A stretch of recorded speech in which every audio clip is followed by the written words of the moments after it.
Bienvenue sur Africa 24 dans cette nouvelle édition du Non-Stop Info. Voici les titres de l'actualité. Reprise du dialogue politique national au Gabon, une rencontre boycottée par le camp de l'opposant Jean Ping, mais voulue par la majorité présidentielle pour réconcilier le pays après la dernière crise post-électorale d'août 2016. Asile politique obtenu en Afrique du Sud pour le pasteur congolais Joseph Mukungubila. Les autorités congolaises l'accusent d'être impliqué dans des violences perpétrées en République démocratique du Congo en 2013. Les zones de la CEMAC et de l'UEMOA ont le franc CFA en partage, mais ne peuvent pas s'échanger les billets de cette devise. Pourquoi l'interchangeabilité des billets demeure-t-elle impossible? Élément de réponse dans cette édition. Le dialogue politique national a repris le 18 avril au Gabon. Près de 200 délégués du pouvoir et une partie de l'opposition sont face à face pour échanger sur les priorités des populations. Un dialogue boycotté par le camp de l'opposant Jean Ping qui revendique sa victoire au scrutin présidentiel du 27 août 2016. Idlet Mirabel Bissou. La seconde phase du dialogue politique inter-gabonais, initialement prévue le 11 avril, s'est ouverte le 18 avril 2017 sans le principal opposant Jean Ping. À travers ce dialogue, le président Ali Bongo, réélu en septembre 2016, espère mettre fin à la crise post-électorale qui dure depuis plusieurs mois au Gabon. Ce que nous attendons, c'est que celui qui a fait son dialogue, puisqu'il a prêté serment, et que celui le chef de l'État, qu'il mette en œuvre, qu'il rende les Gabonais heureux. Lui-même, il a dit qu'il ne sera heureux que si les Gabonais sont heureux. Mais est-ce qu'aujourd'hui, il a la preuve que les Gabonais sont heureux? C'est à lui la responsabilité. Mais en termes d'attente, il faudrait déjà dire que la classe politique nationale, partant de ce dialogue, est la première à mettre en mal les idées que le chef de l'État a voulu mettre sur la table. L'opposition réunie au sein de la coalition pour une nouvelle république de Jean Ping a qualifié ce dialogue de mascarade et a refusé d'y participer. Pour le pouvoir, la plaque tournante du dialogue reste les actes posés au sortir de ce conclave politique. Ainsi, le dialogue apparaît comme un préalable aux élections législatives reportées à la fin juillet 2017. La plus grande cruauté a été le fait que les politiques ont refusé la participation de la société civile des deux bords. Seul le président qui a imposé au dernier moment pour que la société civile participe. Et les mêmes politiques vont travailler sur, de part et d'autre, sur les rapports de la société civile, alors même qu'elles ne veulent pas que la société civile participe au dialogue politique. Cette seconde phase politique du dialogue s'ouvre après la phase citoyenne achevée le 10 avril 2017 et qui a réuni les acteurs de la société civile. Les débats devraient aboutir à des propositions de révision du code électoral pour instaurer une présidentielle à 2 tours. Il s'agit entre autres questions des rôles de la Cour constitutionnelle et de la Commission électorale. Le pasteur congolais Joseph Mukungubila a obtenu l'asile politique en Afrique du Sud. Ce dernier est accusé par les autorités congolaises d'être à l'origine des attaques menées le 30 décembre 2013 à Kinshasa et dans 2 autres villes du sud et de l'est du pays. Un soulèvement qui avait fait une centaine de victimes. Graziela Chakonte. Il a finalement eu gain de cause. Après plusieurs tentatives, le pasteur Joseph Mukungubila a obtenu ce lundi 18 avril 2017 l'asile politique en Afrique du Sud. Il s'agit de l'épilogue d'une longue bataille judiciaire qui l'opposait au gouvernement congolais et sud-africain après les événements tragiques du 30 décembre 2013. L'Afrique du Sud, c'est un pays souverain, il a ses lois. Le pasteur Mukungubila avait comparé à un moment devant la justice sud-africaine par rapport au fait qu'on lui a reproché. Aujourd'hui que l'Afrique du Sud lui accorde l'asile politique, je crois que c'est conformément aux lois sud-africaines qu'on ne peut pas interférer. Mais c'est que les autorités congolaises redoutent que l'Afrique du Sud serve de base arrière pour tous ceux qui veulent déstabiliser le pays. Le pasteur est en effet accusé par les autorités congolaises d'être l'instigateur de violences ayant fait des dizaines de victimes à Kinshasa, Lubumbashi et Kolwezi. Quelques-uns de ses adeptes ont d'ailleurs été condamnés à des peines de 7 à 20 ans de prison pour leur participation à ces événements. Les Congolais le reprochent d'avoir initié un mouvement insurrectionnel, je crois depuis 2013. Ce mouvement avait attaqué certains points sensibles de la capitale Kinshasa. Le mouvement a attaqué le siège de l'état-major général des forces armées congolaises, a assiégé les installations de la télévision nationale congolaise, la RTNC. Le mouvement a attaqué aussi certains points sensibles de la capitale, comme je l'ai dit.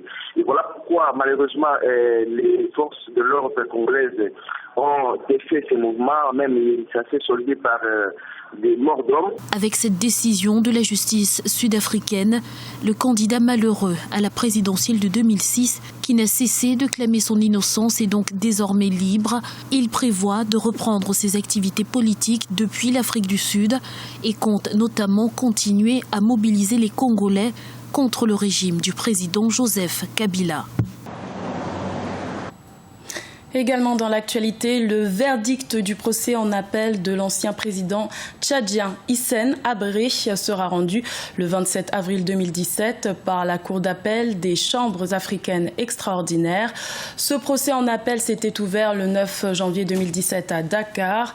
Rappelons que le 30 mai 2016, les chambres africaines extraordinaires avaient condamné Hissène Habré à la prison à vie pour notamment crimes de torture et crimes contre l'humanité commis entre 1982 et 1990. Le franc CFA est une monnaie commune à une dizaine de pays africains, mais la lutte contre le blanchiment d'argent empêcherait l'interchangeabilité des billets dans les zones de la CEMAC et de l'UEMOA. Plus de détails avec Marcel Farba-Maroun.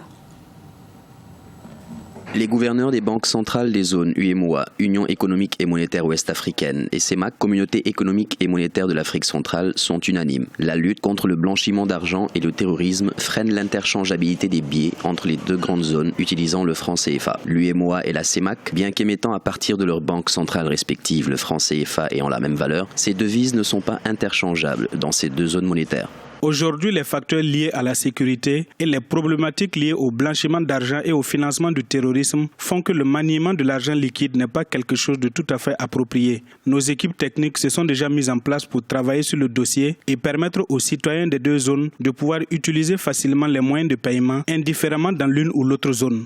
Lié à l'euro, monnaie commune de 19 États membres de l'Union européenne par un système de parité fixe, le franc CFA est la devise de 14 pays francophones d'Afrique de l'Ouest et centrale qui totalisent 155 millions d'habitants. Des habitants qui subissent, selon des experts, des conséquences de la non-convertibilité des francs des deux zones d'Afrique. Théoriquement, il n'y a pas de limitation, mais dans le fait, quelquefois, au niveau de la douane, il y a quand même des difficultés qui se posent. Au niveau de la population, en ce qui concerne des mouvements de population, là aussi, je crois qu'en principe, les règles de l'UEMOA quand même autorisent la libre circulation des personnes et des biens. 14 pays d'Afrique de l'Ouest et centrale utilisent le franc CFA. Les Comores, dont la monnaie est le franc comorien, et la France à travers ces trois collectivités du Pacifique utilisant le franc pacifique sont eux aussi concernés par la zone franc. Contrairement à l'UEMOA et la CEMAC, les monnaies utilisées dans ces espaces sont certes indexées sur l'euro, mais à une parité fixe différente du franc CFA. Au Niger, la crise scolaire semble toujours dans l'impasse une semaine après le décès d'un étudiant lors de manifestations, et ce malgré les négociations lancées par le pouvoir. L'Union des scolaires nigériens a décidé de suspendre sa participation aux travaux du comité interministériel. Reportage de notre correspondant Sadou Alizé Mokhtar. Au Niger, la crise scolaire et estudiantine est toujours dans l'impasse. L'Union des scolaires nigériens suspend sa participation aux travaux du comité interministériel mis en place par le Premier ministre, Brigitte Raffini, au lendemain de la rencontre entre le chef de l'État et ses derniers. L'USN estime que les préalables pour la reprise du dialogue ne sont pas réunis. Il exige justice pour Mala Bagala Kaloumi, la libération des scolaires arrêtés, mais aussi le limogeage du ministre de l'Enseignement supérieur, Mohamed Ben Omar. L'USN usera les prochains jours de tous les moyens pour imposer au gouvernement de la 7e République pour que justice soit faite. Pour Bagalé, nous ne reculerons jamais. Pour Bagalé, nous sommes prêts à perdre nos vies.